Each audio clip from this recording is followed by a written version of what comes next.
Wonderful. That brings us to our third student reflection for today, and I have the privilege to introduce Bre Cole.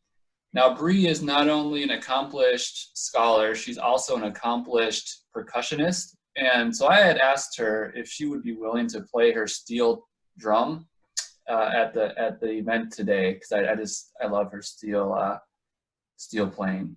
She doesn't have it; it's at school. So alas, we can't do that. Yet we still get the opportunity to listen to Bre share a little reflection. So Bre, the floor is yours. All right, thank you so much, Troy. Hi, everyone. I'm really excited to have the opportunity to share my experiences in the McNair Scholars Program, especially due to the current circumstances. This is definitely not what I pictured as the last McNair get-together for me, but I'm very grateful that we still have the opportunity to do this. So to begin with, a little over 2 years ago, my life was completely different. At this point, I got accepted into the program, but I didn't fully commit to joining the McNair Scholars Program. I believe it actually took me at least a month to make the decision on whether or not I was going to go through with this. Before being a McNair Scholar, I had this really intense fear of failure.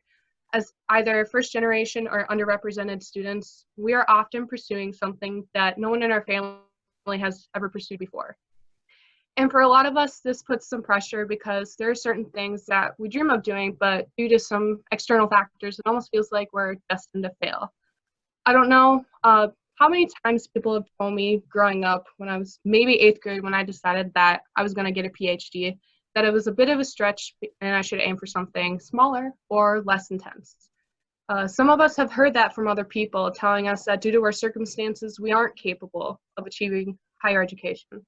However, if I had listened to them, I wouldn't be where I am today, and you shouldn't listen to them either. No one can say what you're capable of except for you. And this brings me to something that I heard earlier this year. It was a saying that we're one decision away from a completely different life. And that defining moment for me would have to be when I said yes to being a McNair Scholar in the first place. I fully accepted that I was afraid, but I went along with it because I wanted to do this and pursue graduate education, and I was going to work hard.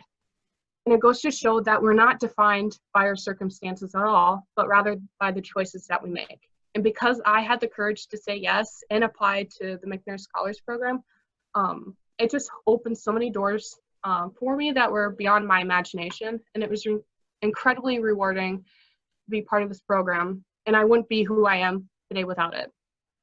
And with all that being said, my journey has not been the easiest. Within that first summer, I quickly learned that failure is a necessary component to research. And if you think about it, research is probably over 99.9% of failure. It is difficult being a research scientist when you're constantly failing sometimes.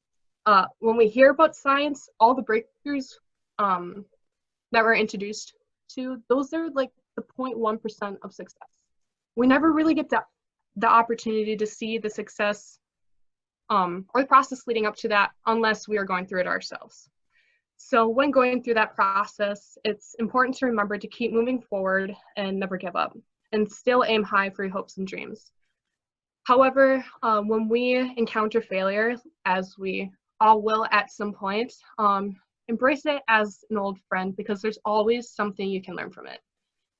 Thanks to McNair, I am pursuing my dream graduate school program at the University of Missouri.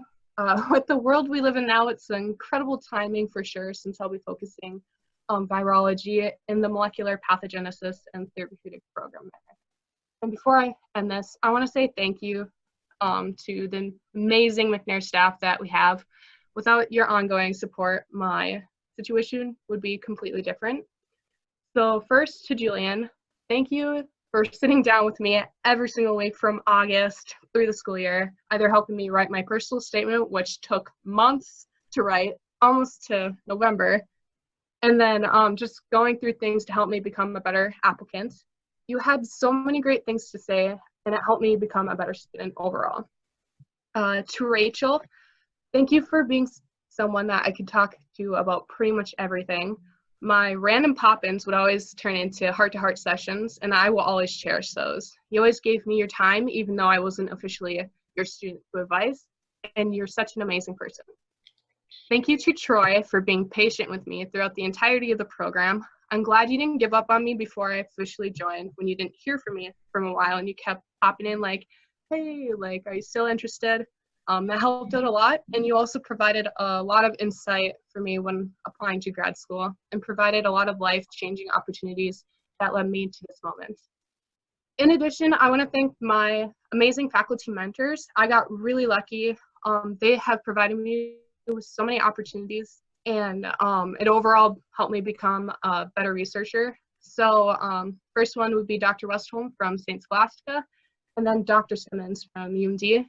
You guys have taught me so many valuable lessons on being a great researcher and have inspired me to pursue teaching as well as providing research opportunities for underrepresented students like you guys did with me.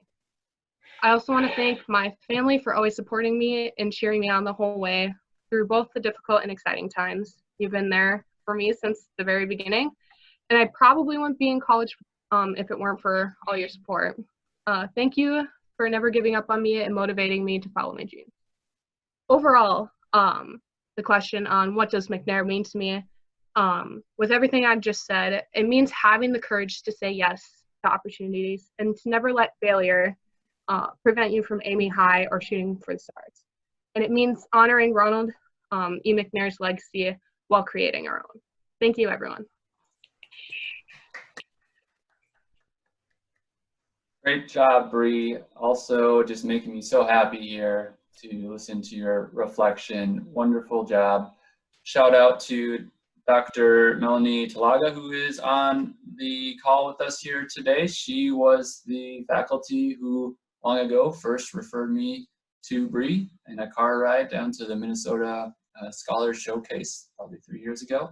Shout out to Dr. Glenn Simmons, who is on the call with us today as well. And as long as I'm giving shout outs, I'll give another shout out to the TRIO SSS program who's on the call with us today, or the Zoom with us today. They are connected with probably almost all of these students, if not all of them. And they refer many students to our program. They're a sister TRIO program of ours. So shout out to the SSS program. They are also a huge part of the success of our scholars.